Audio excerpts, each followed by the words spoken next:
Welcome to the deep dive. Today we're diving into something I think many of you know all too well, that fear, that frustration, maybe, that can come with learning to speak English. Mhm. You've likely spent time on grammar, vocabulary lists, but then Yeah. that moment comes to actually speak. It can feel like this huge hurdle. Yeah, it's that gap, isn't it, between knowing the rules on paper and then, well, using them when you're actually talking to someone. It's a really common challenge. Absolutely. And look, here's the core message we want to get across right up front. Yeah. Becoming a confident English speaker. It's definitely more achievable and maybe even faster than you might think. Right. It really comes down to the right approach and a crucially consistent effort. Yeah. And maybe the most important thing, you don't need to wait until you're perfect to start speaking. Exactly. That whole idea of perfection, it can really Right. hold people back. It stops them from taking those first, really essential steps. Yeah, paralyzes you. So, our deep dive today is built around this really insightful personal story. Someone who went from those exact struggles we're talking about, feeling stuck, to actually speaking English fluently. Mm. It's a journey that honestly I think will really resonate with a lot of you listening, especially if you've kind of hit similar walls. So, let's get into it. Where did this learning adventure actually begin? What were some of those first roadblocks? Well, the source material talks about a first attempt trying to speak English on video. Hmm. And it was, well, pretty revealing. Oh, how so? Instead of, the confident delivery they were hoping for, it was shaky hands, a Mhm. trembling voice, that feeling of words just refusing to form. Wow. Yeah, that paints a picture. Feeling completely lost, even just trying to say who you are. Yeah. And those anxieties you mentioned, they sound very real. Oh, absolutely. The fear of saying something wrong, worrying people might laugh, that horrible feeling of sounding, well, stupid. Mm. Those are powerful things to overcome. Definitely. And it sounds like these feelings were maybe even stronger because of the background described. Yeah, that's a key point. There wasn't really an environment that supported learning English day to day. No family members, teachers outside of class, not even neighbors spoke English regularly. So English was just a subject, like history or math. Pretty much just a school subject, kind of disconnected from real everyday life. That makes such a difference, doesn't it? When a language isn't part of your daily surroundings, it stays abstract. It's much harder to internalize it. Mhm. Exactly. And the source also mentions the resources back then. We're talking slow internet, maybe limited phone use, not many affordable online courses or teachers easily available. Right. It's quite different from, the absolute wealth of options we have today. It really puts things in perspective. I mean, if the sheer amount of stuff now feels overwhelming sometimes, imagine how isolating it must have felt with so few choices back then. And Mhm. maybe that's reassuring for listeners. If you're just starting out or finding it really tough right now, these kinds of beginnings, these struggles, they're completely normal. Absolutely. It really sets the stage for understanding the progress that eventually happened. So, okay, after these initial experiences, what about the methods that were tried, the things that maybe surprisingly didn't quite work at first? Right. Well, one of the first things, and it's advice you hear all the time, was watching English movies. Ah, yes, the classic suggestion. But the actual experience, it wasn't quite the fun, easy learning tool it's often made out to be. And it's interesting why, right? Apparently, the speakers just talk too fast, lots of slang you wouldn't know, Hmm. and you're constantly pausing, looking up words. It just led to brain fatigue, Yeah. basically. More struggle than learning. Yeah, totally. You end up just trying to follow the plot, maybe remembering the cool action scenes, but the actual language doesn't really sink in. Not passively, anyway. It's a good reminder, isn't it? Just passively consuming English isn't always the most effective way, especially when you're starting. You need something more active, more targeted. Right. Active engagement. And finding stuff that's actually at your level, that seems crucial. Which leads to the next thing. Tried reading English books. Another common recommendation, but again, frustrating. Yeah, same kind of issue. Too many unfamiliar words on every page. Yeah. You're constantly reaching for the dictionary. Which just kills the enjoyment, right? Breaks the flow. Exactly. It hinders enjoyment, kills motivation, and often just leads to giving up on the book. It really highlights how important it is to pick materials that fit where you are. Jumping into, like, Shakespeare on day one, probably not the best idea. Probably not. And then there were spoken English classes. Okay, that sounds promising. More interactive. Well, that was the hope. But the experience described was either, the really good classes were too expensive to get enough practice, or the cheaper ones. Hmm. They just didn't offer much real speaking time. Felt more like school again. Ugh. Yeah, that can be so demotivating if your main goal is actually speaking better. And you can see how someone might get to that point feeling like they've tried all the right things, nothing's working, Hmm. and just thinking, maybe I should just give up on English, avoid it. It's a point a lot of learners can probably relate to. You start questioning yourself, thinking maybe you just can't do it. But the lesson there seems to be it's okay if some methods don't click for you. Absolutely. Everyone learns differently. The key isn't finding the one magic method. It's just not losing heart. Keep trying different things. Keep exploring. Yeah, that makes sense. Finding what fits you and your goals. So, okay, feeling a bit stuck. What was the turning point? What was the wake up call? Right, the catalyst. It came with a job offer, apparently a dream job, at a US-based startup. Ah, So wasn't just, occasional English emails. This was a fully immersive environment. Everyone spoke fluent native English all the time. wow, talk about jumping in the deep end. Going Yeah. from limited exposure to that first video meeting must have been intense. Intense is probably an understatement. The description is feeling completely silent, panicky, just unable to really follow everything or reply confidently. Even with the skills for the job. Exactly. Had the technical skills, knew the work, but couldn't communicate effectively. Couldn't easily share ideas. Felt hesitant asking for help. Couldn't really join in team discussions. That really brings it home, doesn't it? How crucial communication is in the workplace today. It wasn't just about feeling awkward anymore, it was actually impacting the job, the career. Precisely. And that led to a very clear choice.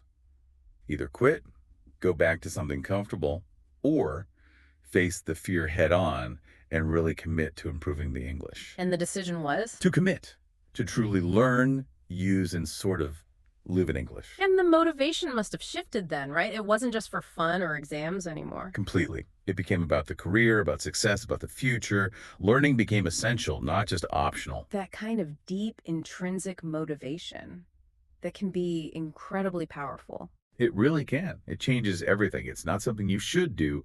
It's something you absolutely need to do to reach your goals. So, okay, new motivation, new determination. What were the practical steps? What actually started to make a difference this time? Well, the first thing, and this seems really key, was to start small, like really small. How small? Forget complex sentences, forget perfect grammar for a moment. The focus was just speaking simple, everyday sentences with friends, maybe. Even using really informal stuff. The example given was calling everyone bro. Huh. Okay. The goal wasn't sophisticated language, it was just getting used to speaking English daily, building that basic confidence. Right. Just getting the words out, overcoming that initial barrier, that hesitation, making it a habit. Exactly. And then another technique, maybe a bit unusual, was starting to make videos. Videos, like for YouTube. Not necessarily to share at first, anyway. The idea was speaking to a camera to get comfortable with the physical act of speaking English, but without the pressure of a live person watching. Ah, interesting. Like practicing without an immediate audience. Yeah. And apparently, watching them back later was important. You could actually see the progress over time, even if the early ones it felt terrible. That's motivating. I could see that. Actually tracking your improvement.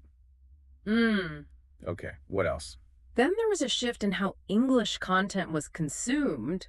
Remember the movies not working well? Right, passive watching. So instead, the focus became more intentional. Watching stuff related to personal interests, motivational speeches, tech tutorials, business case studies, podcasts. Things the person was genuinely interested in. Ah, so learning vocabulary in context. stuff that's actually relevant. Exactly. And hearing how real people talk in those specific fields, apparently that started leading to actually thinking in English more instead of constantly translating back and forth. Makes sense. Your brain starts working in the language. Mm-hmm. And another practice method, speeches in front of a mirror. Like rehearsing presentations. Yeah. For instance, practicing a pitch for a startup event. Really focusing on expressions, pronunciation, body language, building that performance confidence. That sounds really practical. The suggestion was even writing and performing a short script daily, sort of like acting practice, but for real-life communication. Combines writing and speaking. Smart. And then the real test, actually talking to clients in English. Okay, now we're talking high stakes. Business communication. Right. Having to explain projects, negotiate, that really forces your brain to find the words, to communicate clearly. It wasn't easy, but over time. The fear lessened. Sentences got clearer. Exactly. More comfort, less panic. Because the practice was forced by the situation, your brain just had to adapt. That's where the rubber meets the road, isn't it? Applying it in real life where it actually matters. That pressure speeds things up. Definitely. And the final sort of overarching principle that helped, focusing on consistency, not perfection. Ah, back to that theme. Yeah. Making the decision to just speak, even knowing there would be mistakes. That was apparently transformative. It led to making better videos, talking to clients more easily, even eventually teaching English. Wow. Full circle. It was about shifting the whole mindset, you know? English wasn't just a school subject anymore. It became this vital life skill for communication, for career growth, for connecting with people. That shift in perspective is huge. It frees you up from that anxiety of needing to be perfect all the time and just lets you focus on, well, getting better through practice. Which brings us to an interesting point mentioned. Why start creating content in English? Yeah, that's a good question, especially when comfortable in the native language. The first reason given was purely personal growth. Pushing the boundaries. Exactly. Making English content was a way to deliberately step outside the comfort zone, to force continued improvement, avoid getting lazy or procrastinating. Using that public commitment as fuel.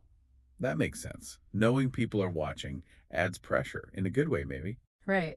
And apparently it was hard at first. There was criticism, maybe some audience drop off. Oh, wow. But the drive for self-improvement kept it going.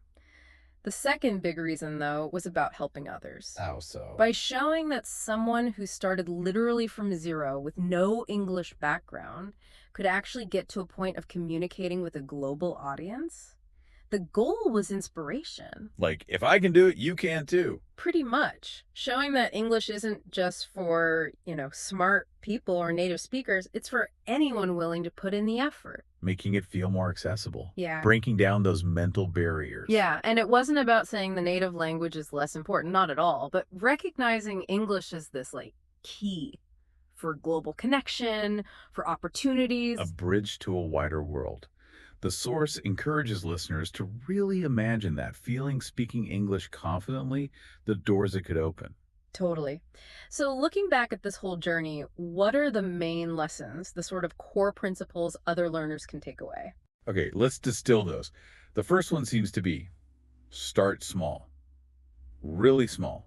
One sentence at a time. Right. Build that foundation with simple stuff. And the courage to just speak, even imperfectly at first, that's more important than having perfect grammar but staying silent. Yeah, a confident, simple sentence beats a perfect unsaid one every time. Okay, lesson 2. Try different things. Experiment. Not everything will work for everyone.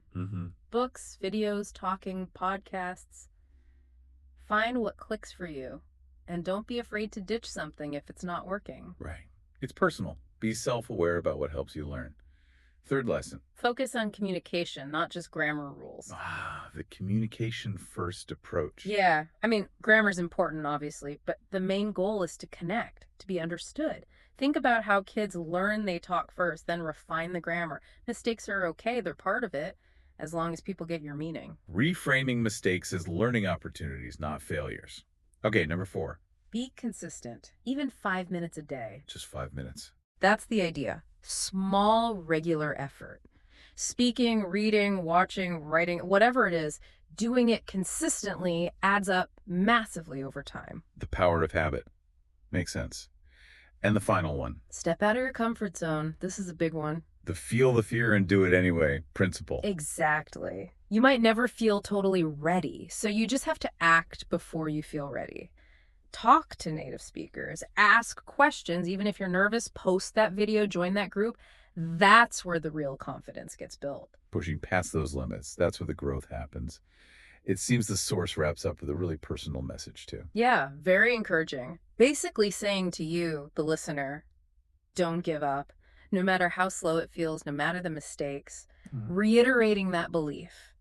You are capable, you are intelligent, it's never too late. And tackling those specific fears directly. Accent, grammar, not enough words. Right. Saying, look, if you can smile, if you can express ideas in your own language, if you want to grow, you have what it takes to learn English. That's powerful. And reinforcing that core idea again. You don't need perfection to start. Fluency comes from speaking, errors and all. Progress over perfection. And you're not alone.